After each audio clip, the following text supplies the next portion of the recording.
Hello. It had been almost a year since I last stepped foot in that neighborhood.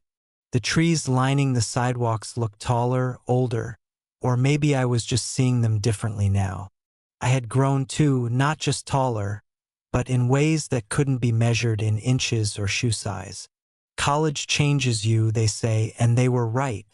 I parked my car in front of the familiar two-story house with the white shutters and the flower boxes that always seemed to bloom perfectly, no matter the season. Dylan, my childhood best friend, had invited me to swing by before I headed out of town again. We hadn't seen each other since last summer, and he had promised to be home by noon. I was 10 minutes early, so I figured I'd wait on the porch. But before I could even knock, the door opened, and there she was, Mrs. Taylor. She wore a soft beige sweater that looked like it had been freshly pulled from a warm dryer and a pair of loose jeans. Her hair, a gentle chestnut color with a few lighter strands, was pulled into a messy bun that somehow made her look even more youthful than I remembered. But it wasn't just her appearance, it was her eyes. The way they lit up when she saw me. "Well, well," she said with a warm smile, tilting her head slightly. "Look who finally came back to visit." I smiled, a little awkwardly, not sure what to do with my hands. "Hi, Mrs. Taylor." Dylan said to stop by. "I'm a little early, sorry about that." She waved it off and stepped aside. "Oh, don't be silly.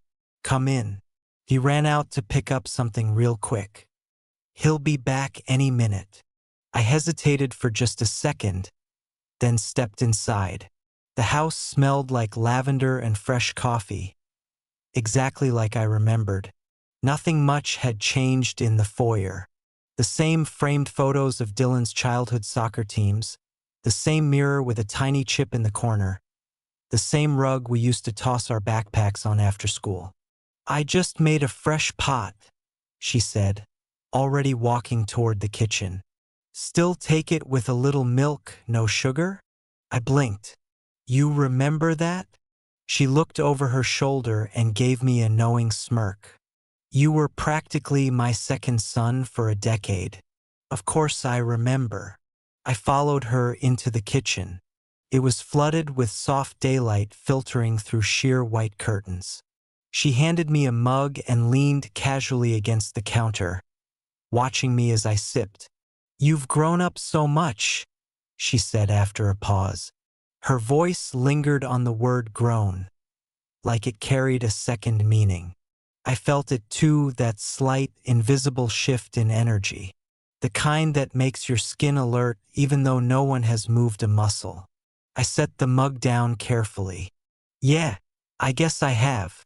She smiled again, slower this time, her eyes meeting mine a little longer than necessary. Then she looked away, brushing an invisible crumb from the counter. "Well," she said lightly, "you're certainly not the same skinny teenager who used to raid my fridge after school." I chuckled. "I still raid fridges, just not yours."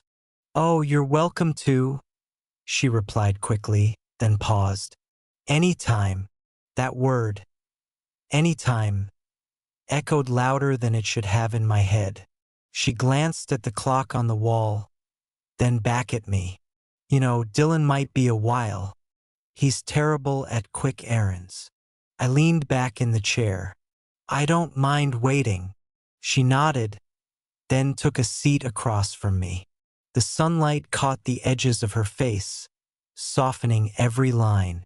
She folded her hands in front of her, but her gaze stayed on me.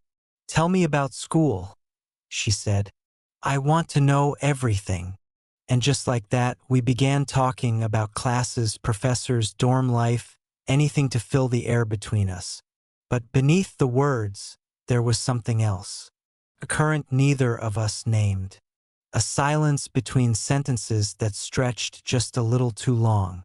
And when I looked up from my cup and found her still watching me, I didn't look away. Not right away. I don't know exactly when the tone of our conversation shifted.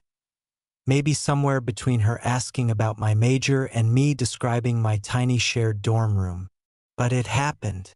One moment we were chatting like old times, and the next, the space between us felt noticeably charged. She laughed at something I said, tucking a loose strand of hair behind her ear, her eyes sparkling with amusement. But there was more behind the laughter, something softer, curious.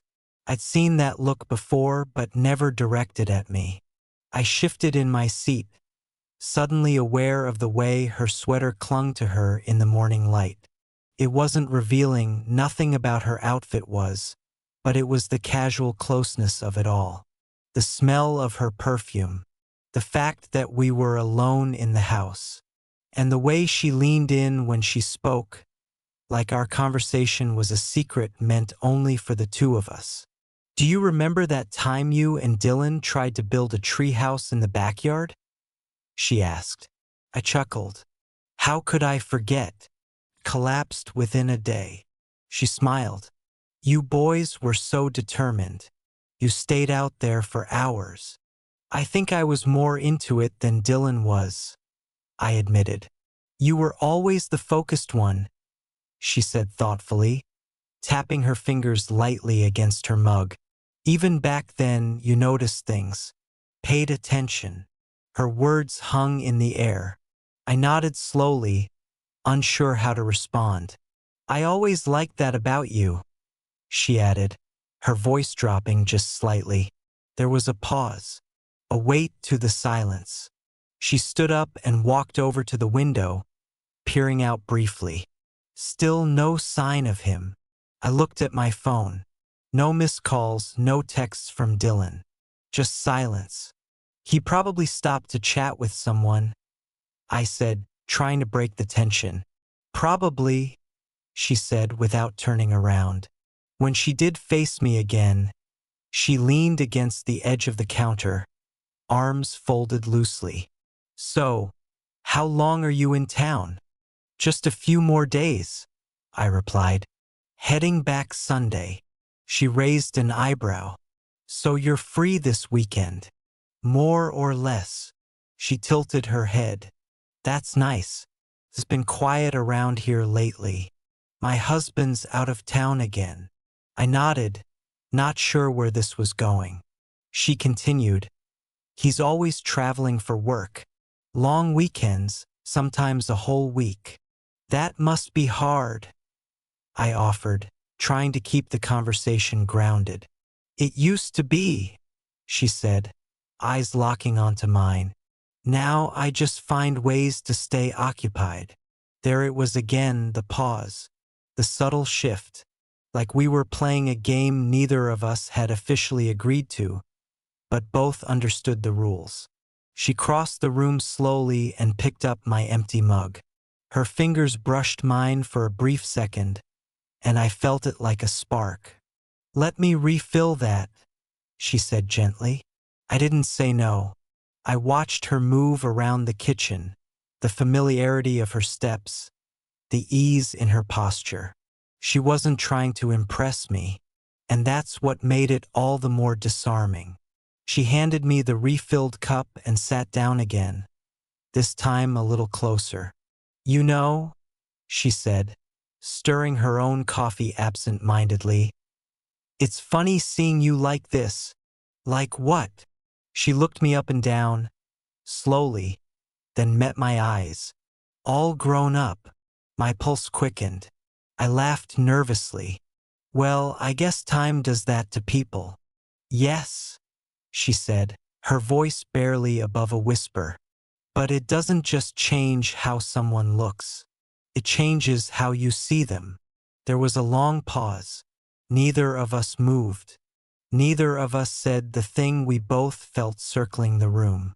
Just then, a car passed by outside, and we both blinked, as if the noise had broken some invisible trance. She stood again, brushing her hands on her jeans. Would you mind helping me with something upstairs? Just a couple boxes. I was going to wait for Dylan, but she trailed off. Yeah, of course, I replied, already rising to my feet. She smiled, not her polite hostess smile, but something softer, something more personal. "Thanks," she said. "It won't take long." As I followed her up the stairs, I noticed the faint sway in her steps. Not exaggerated, just natural, comfortable, and I felt a flicker of something I wasn't sure I should. Something that told me this day was only beginning. The upstairs hallway was quiet, filled with soft, natural light streaming through a half-open window. I followed her lead as she walked into a room I remembered from years ago, the guest room, once used as a playroom when Dylan and I were kids. Now it looked more like a storage space, with a few neatly stacked boxes near the closet and some old furniture pushed to the sides. "These are the ones," she said, pointing to two boxes against the far wall. "They're not too heavy, just need to bring them down so I can sort through them." I stepped over and crouched down. "Sure, no problem." As I lifted the first box, I heard her move behind me. When I turned slightly, I realized she hadn't gone back to the hallway. She was still there, leaning against the doorframe now, arms crossed loosely, just watching. I set the first box down by the door. "Where do you want them?" "Just downstairs is fine." "Living room." "Okay." I nodded, grabbing the second one. But before I could lift it, she spoke.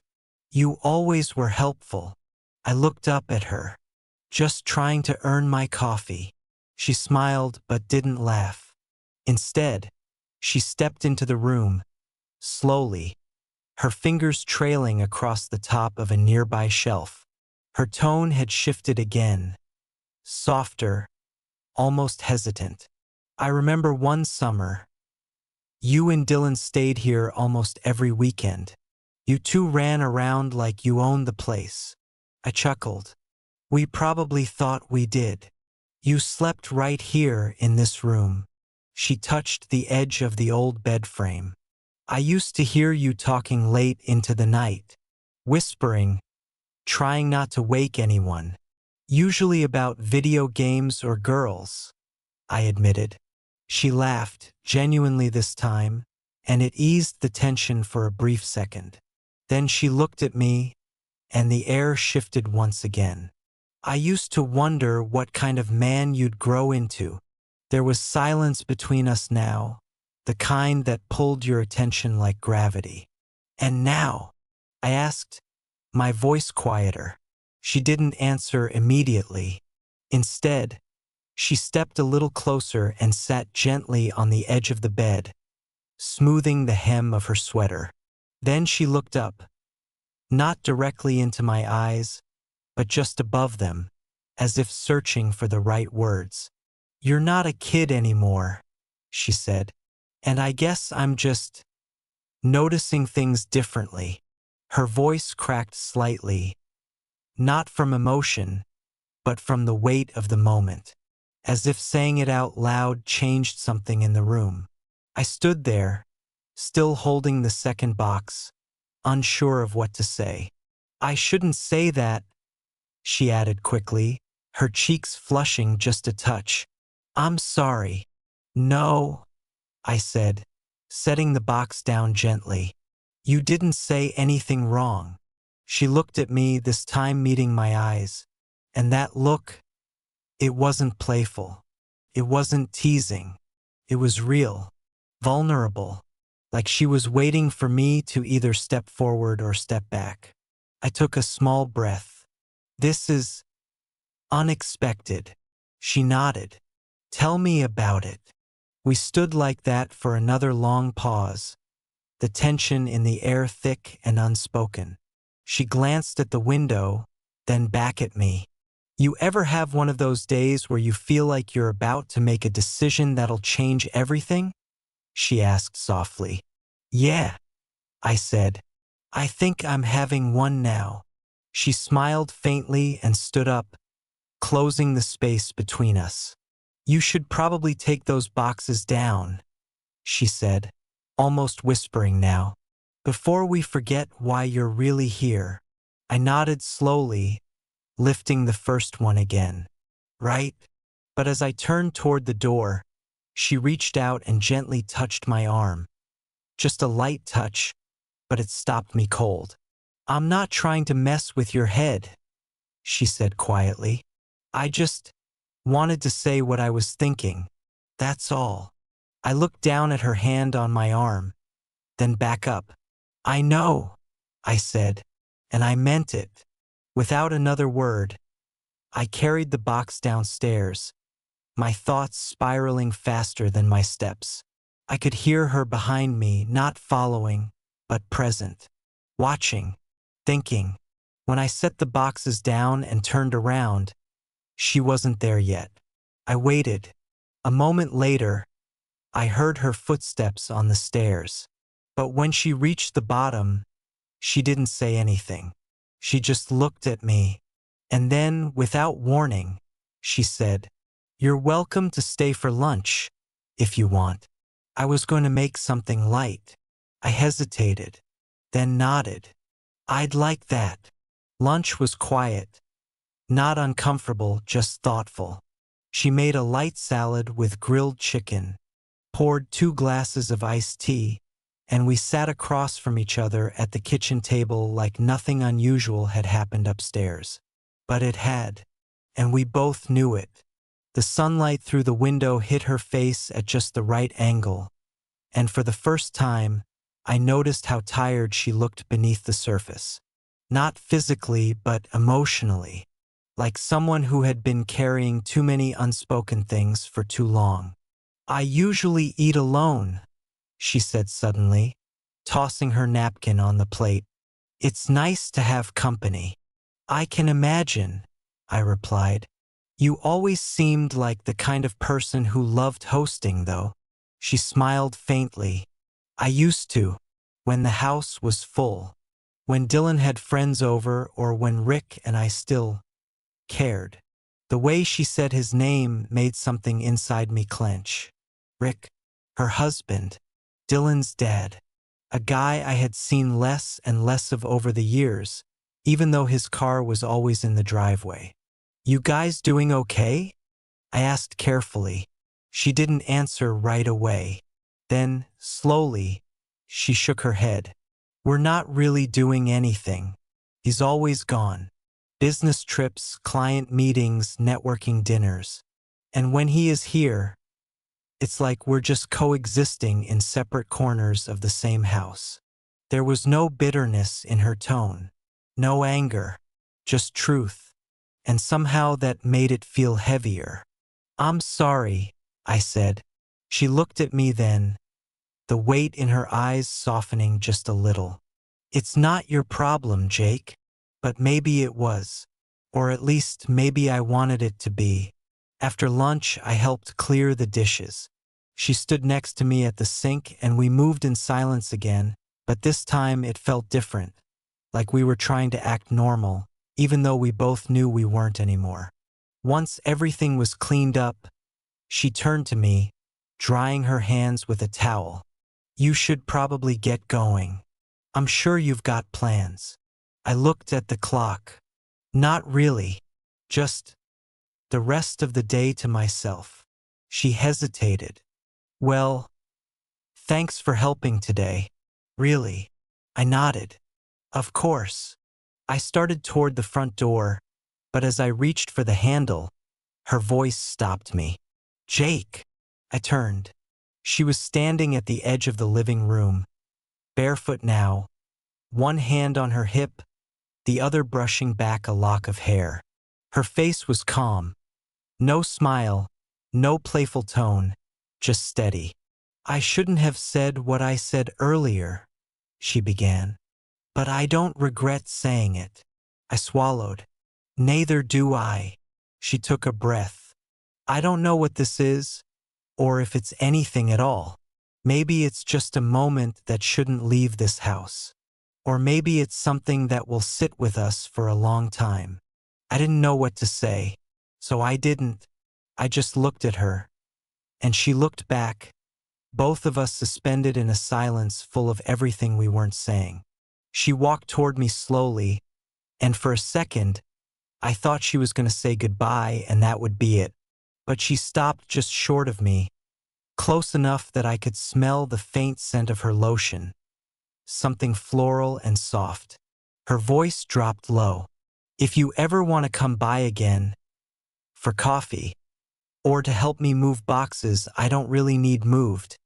I smiled, not because it was funny, but because the weight of the moment needed it. "I'll keep that in mind." Then she leaned in, not for a kiss, not for anything dramatic, just a brief, lingering moment of closeness. Her hand brushed lightly against mine, and then she stepped back. "Take care, Jake." "You too, Mrs. Parker," I said with a crooked grin, deliberately teasing. Her eyes narrowed with a smirk. "Careful. You keep calling me that and I'll start feeling old." I opened the door, stepped out onto the porch, and paused for a second. The afternoon sun was warm, the street was quiet, and everything outside felt strangely normal. But I knew I wouldn't forget what had just happened. Not today. Not ever. As I walked down the steps and back toward my car, I didn't look back. I didn't need to. I could still feel her eyes on me, and I knew I'd be back. Bye bye.